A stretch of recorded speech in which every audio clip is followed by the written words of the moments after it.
ever get stuck in that loop, wanting to break a habit so bad. But it feels like the more you try, the harder it gets.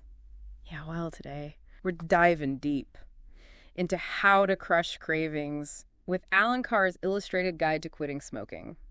Basically, the Cliff's Notes to kicking the habit. And what I'm really curious about is this whole idea of willpower. Yeah, so Carr flips the script on willpower, he says.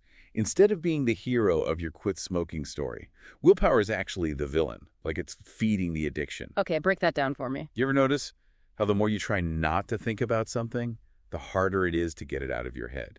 That's kind of what Carr says is happening with willpower and cigarettes. Oh, I totally get that. Like when someone tells you not to think about a white bear, suddenly it's all you can picture. Exactly. Carr's point is, all that resistance, that mental back and forth, it just makes you want a cigarette more. So you're not breaking free, you're just making the chains tighter. Exactly. And that's a big part of how Carr sees the difference between someone who smokes and a true non-smoker. It's not just about whether you're smoking at this exact moment. It's about the desire itself. See, that's what's so interesting to me. I always thought that was pretty straightforward. You either smoke or you don't. But Carr's drawing a line that's not so easy to see. So what happens when someone's quit, but they still crave a cigarette? Are they still a smoker in a way?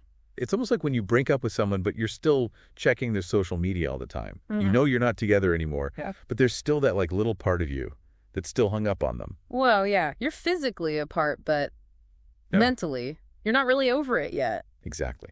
And that's what Carr says is the real challenge. Like that's where the real work of quitting is. It's about breaking that mental connection. He says a lot of the usual methods, like using patches or gum. They might help in the short term, but they don't really get to the root of the problem. So we're kind of just putting a Band-Aid on it instead of actually dealing with the injury? Yeah, that's a good way to put it. Carr calls this the illusion of freedom. So you might be free from physically smoking, but you still have that desire, and that keeps you stuck. It's like those sugar-free desserts. They might satisfy the craving at first, but then you just end up wanting the real thing even more. Perfect analogy. And just like with those sugar-free substitutes, Carr argues that relying on willpower or nicotine replacements can actually make it harder to become a true non-smoker in the long run because you're constantly reminded of what you're missing, which keeps that desire alive. This whole illusion of freedom idea, it really makes you rethink all those methods we usually think of as the solution.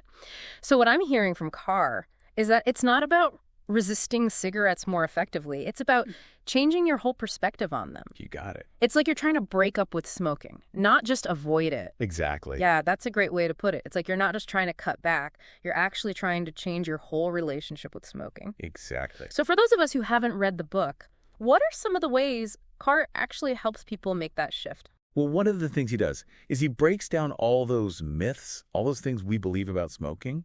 Like it helps us relax or that it makes us look cool. He's like that friend who tells it like it is.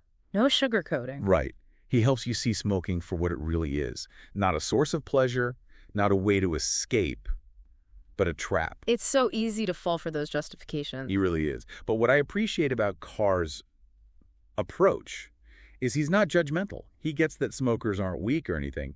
They're just caught in this cycle that the tobacco industry created. It's true. Shame never really helps anyone change. You got it. This has been so eye-opening. We've covered a lot of ground today. The willpower paradox, the illusion of freedom, and the importance of changing our mindset. So as we wrap up, what's the one thing you hope listeners take away from this deep dive?